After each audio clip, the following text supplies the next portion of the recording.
Assalamualaikum warahmatullahi wabarakatuh. Alhamdulillah, alhamdulillahi rabbil alamin. Assalatu wassalamu ala asrafil anbiya'i wal mursalin, Sayyidina wa maulana Muhammadin.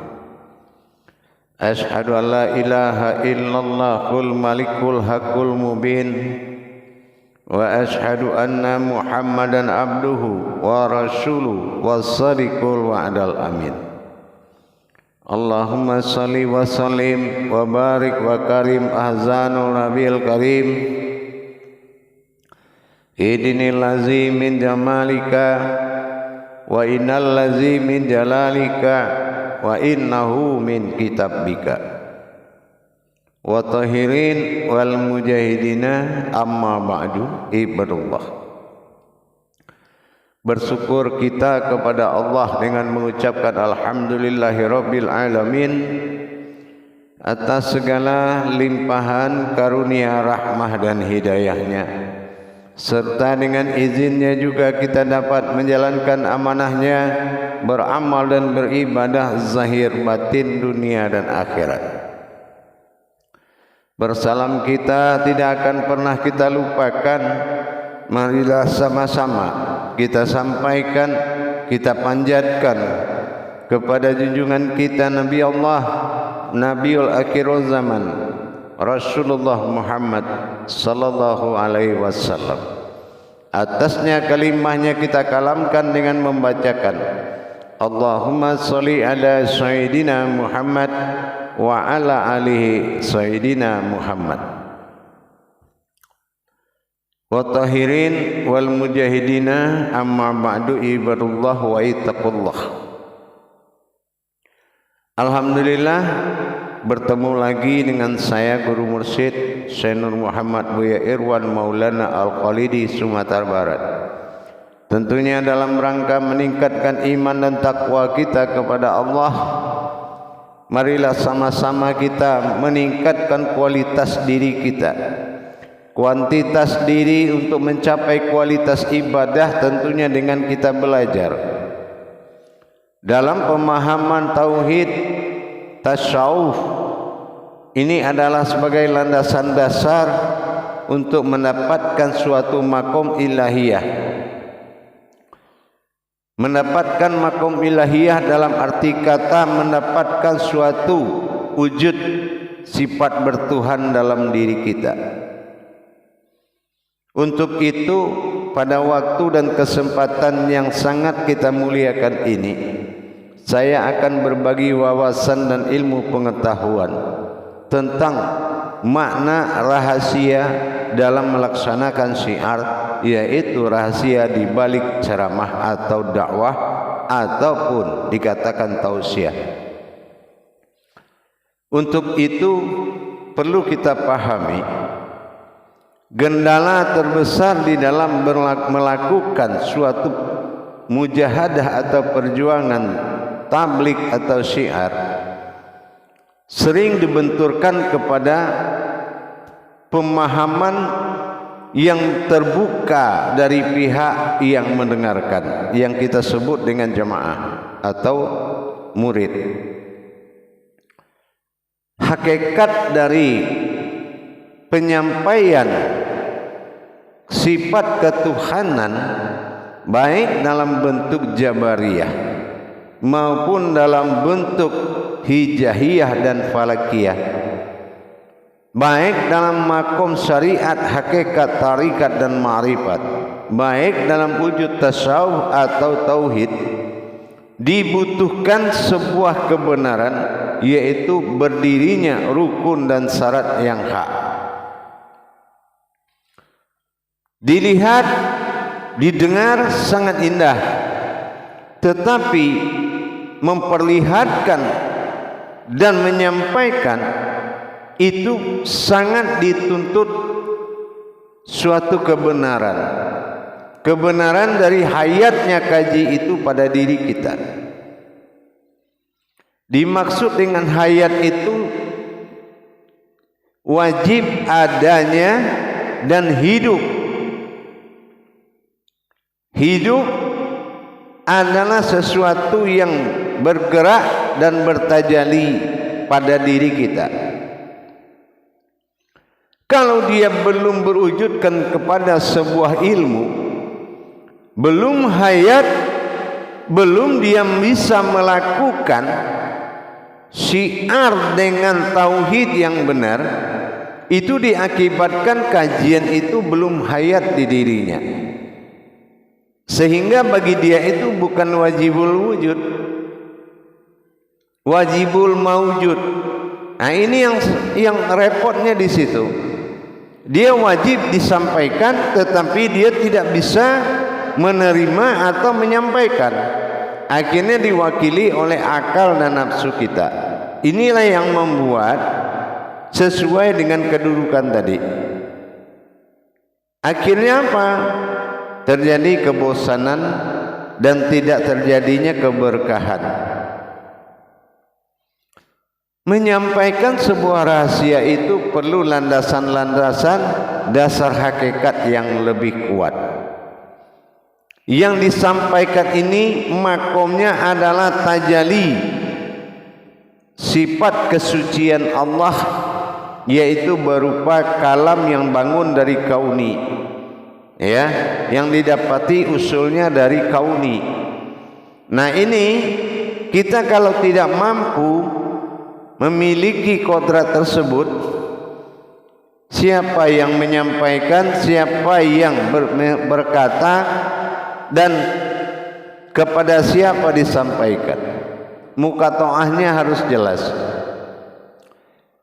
Dan bagi orang yang melaksanakan suatu penyampaian tausiah, dia harus tahu rukun-rukun hakikatnya dulu. Nah, ini harus jelas rukun hakikatnya. Hukum-hukum wahyu harus benar berdiri, harus benar-benar berdiri hukum wahyu. Apa yang dikatakan hukum wahyu adalah hukum mimbar. Apa yang dikatakan hukum mimbar? Hukum mimbar itu adalah kodrat wahyu, yang mana kodrat yang berasal dari wahyu lah yang bisa menyampaikan. Kenapa? Karena ini adalah dalil yang disebut dahlihi ma'rifatul haq fil ilmi. Dalilku adalah kebenaran daripada sebuah ilmu. Nah, kalau memang itu belum menjadi dalil dan belum bisa didalilkan, terus kita mencari-cari dalil untuk sebuah tujuan syiar, harus berdasarkan makom, rukun dan syaratnya. Makomnya apa dulu? Rukunnya apa, syarat-syaratnya apa, sehingga hayatlah kaji itu dan tidak menjadi kalam yang terputus. Ini yang dikatakan kalimatul haq. Apakah kalam-kalam yang disampaikan itu sudah hayat atau masih susunan akal? Nah, ini harus jelas, harus bisa diperjelas. Untuk itu para hadirin, kita lihat kesulitan besar bagi pemuka-pemuka. Yang paling menyusahkan adalah menata kalam tersebut, sehingga jelas sudah mana awal mana akhirnya. Kalau ini belum tertata dengan baik, kita tidak tahu lagi cara penyampaian itu dari mana. Dari mana kalam itu datangnya, dan siapa yang menyampaikan, apa kodrat yang disampaikan. Nah, dengan apa disampaikan, ini harus benar-benar melalui proses yang betul. Jadi kita menyampaikan kebenaran hak Allah itu dengan dasar kita harus melihat apa yang kita sampaikan. Inilah katakan hayat. Apakah yang berbicara ini masih dalam kurun sifat nas atau keumatannya, atau memang kodratnya yang berbicara kepada batin-batinnya, atau memang wujudnya berbicara kepada maujudnya, atau memang sebuah wujud berkalam sendiri sehingga dia menata dirinya sendiri tanpa menyebut diri siapapun. Banyak jamaah faktor-faktor dalam syiar itu. Kalau hanya kita memberikan suatu kabar tapi tidak dalam versi ilmu, ya bisa-bisa saja kita dengan bentuk bahasa-bahasa lain. Tapi kalau ini adalah suatu pemberitahuan yang mana hasil dari tajali, tafrid dan tajrid, ini benar-benar harus nyata yang hakikat penyampaian tadi. Apa yang dikatakan hakikat penyampaian? Berkalamnya Allah pada nyawa dengan syarat setelah bermimbarnya Muhammad pada Adam. Jadi sandaran demi sandaran inilah yang membuka, yang terbuat hijab, terbuka hijab kepada Allah. Jadi bukan hanya kita menyampaikan sebuah kebenaran, kalau barang siapa yang tidak mengindahkan itu salah, bukan. Yang kita sampaikan adalah fakta ketuhanan.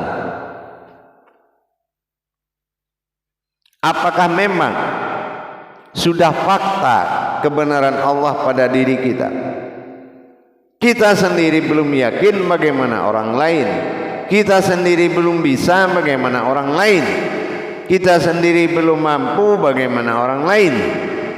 Tentunya kita harus melihat ke sana. Untuk itu jamaah sekalian, tidak mudah mengkalamkan segala sir-sirnya Allah. Apabila ada sedikit keraguan pandangan di dalam menyampaikan, marwahnya ini menjadi rusak. Tapi kenyataan itu di atas segalanya, kebenaran di atas segalanya, maka di sini tidak ada suatu jalan pembantahan. Berbicaranya guru yang hak kepada kajian yang hak yang datang dari wujud yang hak, ini juga harus benar-benar diperhatikan. Jangan hanya kita menyampaikan sesuatu asal sampai, dia kerjakan atau tidak sudah urusannya dengan Allah. Bukan, itu bukan bahasa orang beribadah. Bahasa orang beribadah, engkau adalah aku dan aku adalah engkau. Ini bahasa ibadah. Tepa selera antara pemeluk ibadah ini harus kuat. Untuk itu hadirin para jemaah sekalian, rukun-rukun hakikat yang wajib kita penuhi di dalam penyampaian kalam-kalamullah sangat menentukan keberhasilan dan bicara kita. Tapi rukun-rukun hakikat yang belum terpenuhi ini akan membuat kerancuan, sehingga bisa mendatangkan balasan yang terbalik dari harapan. Dengan praduga yang tidak masuk akal, dengan mengatakan tinggilah, dengan mengatakan itu berat, itu susah, itu hanya orang-orang khusus. Tidak. Keberadaanmu dalam kalam dan wujud batil itu yang membuatkan komentarnya seperti itu. Tapi kalau berdirimu pada kodrat yang hak, tidak mungkin komentarnya akan seperti itu. Untuk ini kita belajar lagi bagaimana kita menyikapi dan menyampaikan amanah Allah. Belajar kita pertama mengetahui nilai-nilai hakikat yang tersembunyi di dalam ayat-ayat yang terkumandang, surat-surat yang akan dibaca, huruf-huruf yang berkodrat.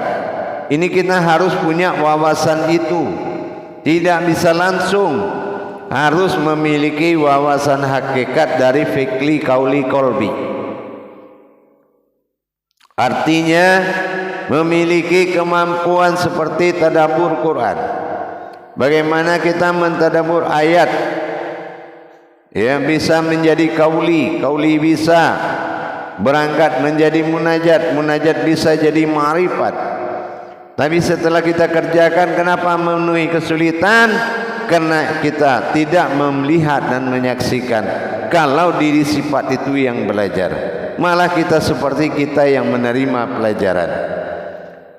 Kemanapun kita pergi di dalam alam pandang ini, manusia itu adalah wujud persaksian. Tidak ada keterlibatan, tetapi di situ adalah wujud kesaksian, yang mana dia harus benarkan pensaksian itu di suatu perdebatan, di suatu pencarian. Untuk itu para jemaah sekalian, kalau kita sudah tahu kiat-kiat penyampaian, kita harus benar-benar patuhi dan taati betul rukun-rukun adabnya. Siapa yang berbicara, siapa yang mendengar, dan dari mana bicaranya itu yang mudah dilihat dan didengar. Kita harus betul-betul memiliki kekuasaan sampai ke situ. Kenapa? Karena ini adalah kebenaran Allah. Jangan nanti kebenaran ini menjadi fitnah lantaran ketidakmampuanmu di dalam berkalam. Tapi kalau setelah dijalani rukun dan syaratnya, insya Allah apa yang disampaikan akan mustajab adanya. Kenapa? Karena ini kebenaran. Bidalihi marifatul haq fil ilmi. Dengan dalil kulah terjadinya suatu ayat dan perkataan kebenaran di dalam menuntut ilmu. Dengan itu kita belajar dengan baik bagaimana kita bisa menata kalam demi kalam menjadi sebuah jalan yang terhimpun ke dalam kebaikan yang sangat luar biasa. Ini mencapai ke sana harus dilihat kebenaran ilmu pada dirinya. Kalau kebenaran ini masih aja bisa dihitung dengan jari dan dirasakan perbedaan-perbedaan yang terjadi, ini akan membuat kerancuan. Tapi apabila kita sudah yakin kepada Allah, apapun yang kita alami itu adalah proses ketuhanan, dan itu tidak menghentikan kita untuk beribadah. Maka dari itu para hadirin dan jemaah sekalian, mari kita tingkatkan kualitas syiar kita. Memang tidak mudah, tapi tidak susah kalau dicoba. Insya Allah mudah-mudahan para hadirin dan jamaah sekalian, dengan kita belajar meningkatkan kualitas daripada kalam-kalam kita di jalan Allah, mudah-mudahan kemenangan, keberhasilan itu selalu terdepan buat kita dan terdekat. Kenapa? Karena di dalam menjalankan kehakikatan Tuhan butuh hati nurani yang baik, butuh hati nurani yang butuh Tuhan, butuh hati nurani yang suci, butuh hati rohani yang benar-benar melibatkan kekuasaan Allah. Jadi bukan hanya kita sekedar ingin tahu dari tidak tahu, tetapi sebaliknya kita menjalankan yang tahu itu sampai pada titik rasa dan pengakuan. Hadirin jamaah yang dirahmati Allah, insya Allah dengan kita tahunya kiat-kiat penyampaian, kalau memang tidak sempurna, ibarat orang menghamili anak, kalau memang belum masa sempurnanya, dia tidak akan lahir. Begitu juga pemahaman, mendirikan kodrat iradat ilmu pada diri kita, dibutuhkan kebenaran, dibutuhkan kesempurnaan. Jadi bukan kita belajar pada awal tidak sempurna, tetapi kita belajar mencapai kesempurnaan. Kesempurnaan itu sudah ada, tetapi sebelum bermujahadah, dia bukan suatu kebenaran. Untuk itu para hadirin dan hadirat sekalian, mari selalu kita tingkatkan pemahaman kita, berwawasan tentang ketuhanan dan diri, yang tidak akan pernah menjadi pembahasan aib-aib orang lain, aib-aib agama lain, tapi kita selalu berada pada posisi tauhid ilahiyah al-insani. Bagaimana kita mendapatkan tajalli kodrat, tajalli sirullah pada kodrat Rabbani ini, mudah-mudahan akan merubah kita, akan merubah kualitas diri kita, kuantitas diri kita, untuk mencapai kualitas tauhid ilahiyah, yaitu bagaimana kita bisa mengimani keberadaan Allah pada diri kita. Jamaah hadirin hadirat yang dirahmati Allah, insya Allah mudah-mudahan menjadi pegangan dalam himbauan yang pendek ini sehubungan dengan kodratnya. Jadi kalau permintaan itu panjang, berarti masa salahnya juga panjang. Jadi kalau kodrat itu pendek, masa salah itu adalah pelanggaran hakikat yang belum sempurna. Itu saja. Jadi dengan adanya pemahaman naluri hakikat Allah pada diri kita, insya Allah mari kita sama-sama belajar mendekatkan ibadah kita kepada Allah Subhanahu wa taala. Insya Allah mudah-mudahan bermanfaat semuanya jamaah, dan jadilah engkau sebagai jamaah yang maha teliti. Kenapa? Dengan berteliti hubungan baik kita kirikan tetap terjaga. Insya Allah mudah-mudahan. Akhirul kalam, wa billahi taufiq wal hidayah. Wassalamualaikum warahmatullahi wabarakatuh.